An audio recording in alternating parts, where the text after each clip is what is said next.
জি করের যে ঘটনাটা ঘটেছে 9ই আগস্ট থেকে আজকে কত তারিখ, প্রায় 26 দিন হয়ে গেল।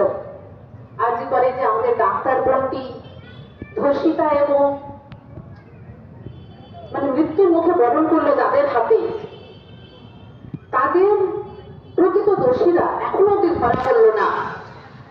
26 দিন, এটা কত দিন চলবে আমাদের কোনো আইডিয়া নেই, কিন্তু আমাদের একটাই দাবি, যত তাড়াতাড়ি সম্ভব এই খুনিরা, ধর্ষকরা যাতে যত তাড়াতাড়ি সম্ভব গ্রেপ্তার হয় এবং সবার সামনে দৃষ্টান্তমূলক শাস্তি দিলে তবেই এরকম মেন্টালিটির যারা আছেন সমাজে, অনেকেই থাকেন যারা এইসব ঘটনা ঘটিয়ে চলেছেন। কারণ 9ই আগস্টের পর থেকে আরো অনেকগুলো ঘটনা ঘটে গেছে এই ওয়েস্ট বেঙ্গলে।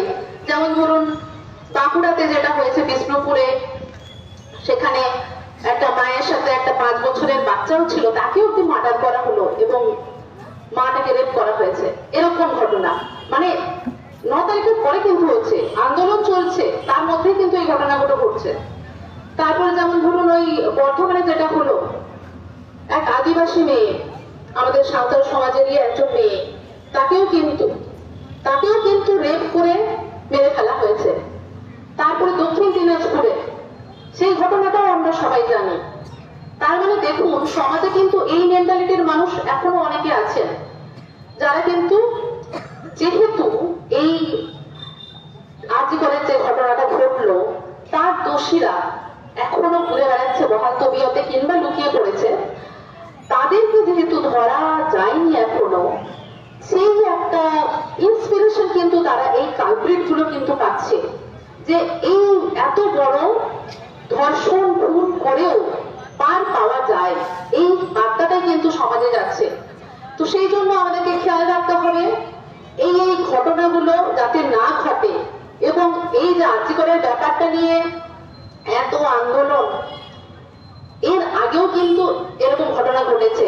আমরা দিল্লির নির্ভয়া কাণ্ডটা জানি, দোষীরা শাস্তি পেতে হবে, প্রকৃত দোষীকে খুঁজে পেতে এবং তার শাস্তি দিতে কিন্তু কয়েক বছর পেরিয়ে গেছে। সেই জিনিসটা যেন না হয়, মাত্র যত তাড়াতাড়ি সম্ভব এই দোষীরা যাতে ধরা পড়ে।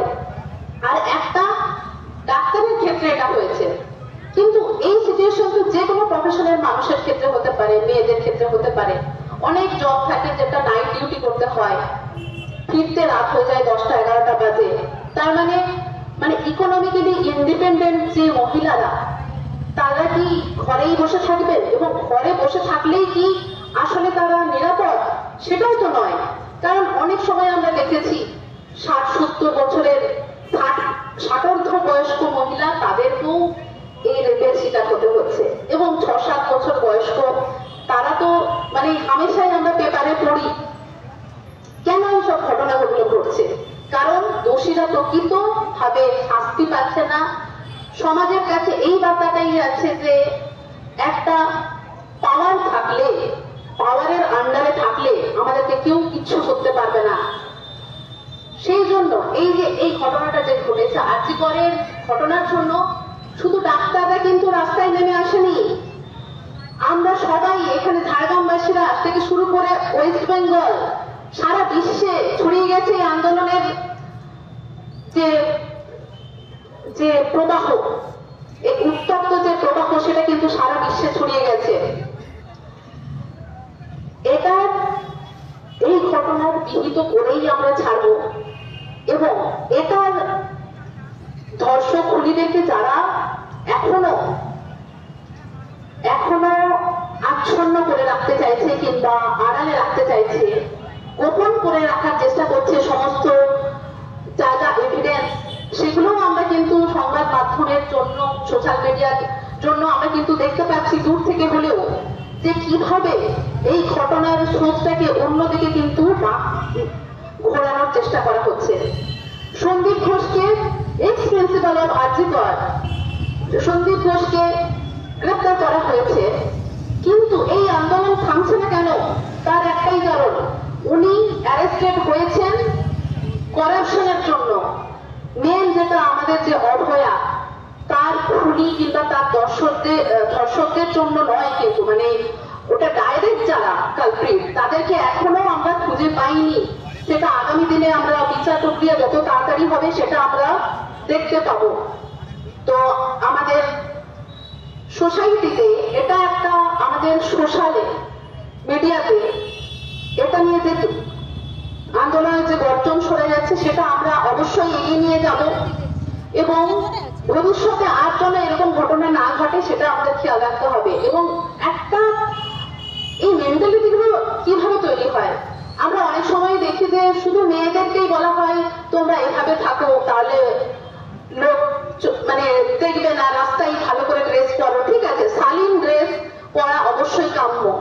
তার মানে এমন নয় যে অনেক সময় হয় যে অনেক ঘটনা ঘটে যারা কিন্তু ওভার মানে ফুললি ড্রেস উপর থেকে নিচ অব্দি পুরো কোনো আনকভার্ড এরিয়া নেই, তাদের ক্ষেত্রেও কিন্তু রেপ হচ্ছে। আমি কি বলতে চাইছি বুঝতে পারছেন? তারাও রেপ হচ্ছে। তাহলে দোষটা কোথায়? মেন্টালিটির দোষ। সেই মেন্টালিটিটাকে আমরা যাতে আমরা ভালোভাবে ভালো দিকে আমরা নিয়ে যেতে পারি, যেমন ধরুন ছেলেদেরকে ছোটবেলা থেকে কিন্তু আমাদেরকে মেয়েদের প্রতি যে রেসপেক্ট সেটা কিন্তু আমাদেরকে মানে ফ্যামিলি ব্যাকগ্রাউন্ড থেকেই তৈরি করতে হবে।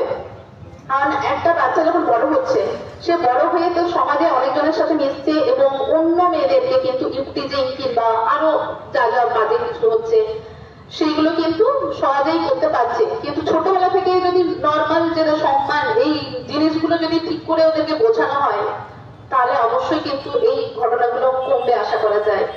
তো এই যে আর্জি করার ঘটনা, এই